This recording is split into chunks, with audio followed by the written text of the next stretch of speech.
This Rise and Shine podcast series has been made possible by the generosity of the Zeidelman Family Foundation, which is committed to the unity and continuity of the Jewish people through meaningful and relevant Jewish education and wisdom. I still feel 18, filled with possibility, potential, and purpose. Remember the words of the great Rabbi Nachman of Breslov, who said, "The day you were born is the day God decided the world could not exist without you." This is Rise and Shine, a podcast that offers timeless wisdom and uplifting meditations to fill your heart, feed your soul, and start your day on a positive note. Here is Adrienne Gold Davis. This summer, I turn 65 years old. Yes, I know I don't look a day over 64.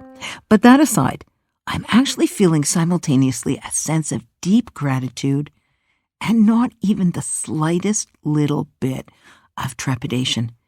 In my line of work, the occupational hazards of aging are less pronounced. Even the most ageist among us cannot help but acknowledge that wisdom increases with age, and that the mother or grandmother who gives you advice from experience has only got greater value as she gets older, unless, of course, she's your mother. In truth, my greatest fears are about losing relevancy. I worry that somehow my ability to take the pulse of the room will be compromised, that I'll be less informed of the nuance of the culture, that I won't connect with that generation so much younger than myself. I worry that my references are going to seem quaint and archaic, and that I'll be written off by younger people and rendered invisible, and that I'll be retired from relevancy. And then I remember the words of the brilliant King Solomon, who, in Kohelet, or Ecclesiastes in English, told us there is nothing new under the sun. Torah's timeless wisdom spans eras, generations, because as the instruction manual for living, it teaches us how to live as both body and soul together. Even as the body is starting to grow weaker, the soul continues to burn brightly. There's a couple of ideas in Proverbs that say, the soul of man is God's candle, and another says, a candle is a commandment and Torah is a light. Gutman Locke writes that the soul in the body is somewhat like the flame on a wick. The fire consumes the wax or oil without being used up itself. The body, not the soul, is consumed by life. So my flame is as strong and as bright as ever, even if my knees are not what they once were, and even if I have to go to the bathroom every 5 minutes. So, based on the thoughts of the Lubavitcher Rebbe, we read the following. Indeed, a 20-year-old can dance the night away, while his grandmother tires after a few minutes. But man was not created to dance for hours on end. Man was created to make life on earth purer, brighter, and holier than it was before he came on the scene.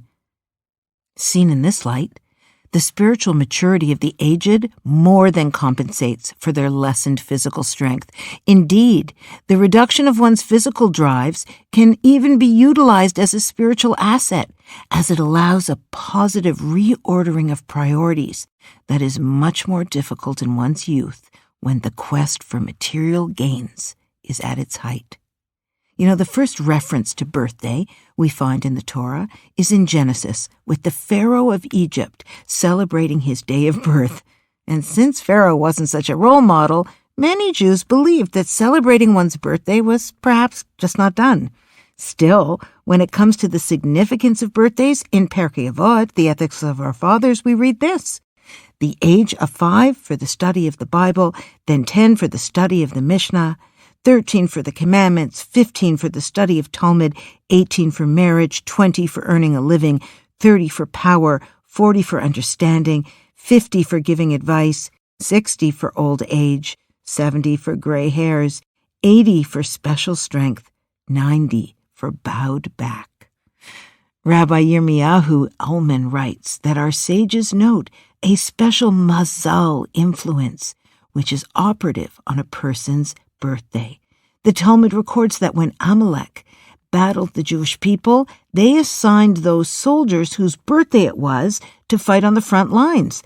The commentator Korban Eda explains that this is because on the birthday, one has a special mazel for success. The commentator, the Chida, points out that this is rooted in Kabbalistic sources, and that on one's birthday, their mazal, their flow of energy, their fortune is particularly strong. So, how will I be celebrating this birthday? According to Pirkei Avot, I'll be considered to be of old age. For sure the hair is gray, but only my hairdresser knows for sure. And walking downstairs is actually harder than walking up them now. And I could choose to retire in Canada and get a pension. I can get a discount on almost anything now. I can fret about the dripping of the wax, or I can celebrate the raising of the flame. And that's what I will be doing. I will be focusing on my light. I will be sharing it and ensuring that it remains kindled. I will use it to light other candles and lose none of my own in the process. And I will thank God for the gift of reaching this time, because inside me, I still feel 18, filled with possibility and potential and purpose. This week, can you recall the words of Pablo Picasso, who told us that youth has no age? Can we remember the words of the great Rabbi Nachman of Breslov, who said, "The day you were born is the day God decided the world could not exist without you." Let's celebrate the joy of wisdom acquired over the years and focus less on the wears and tears of aging.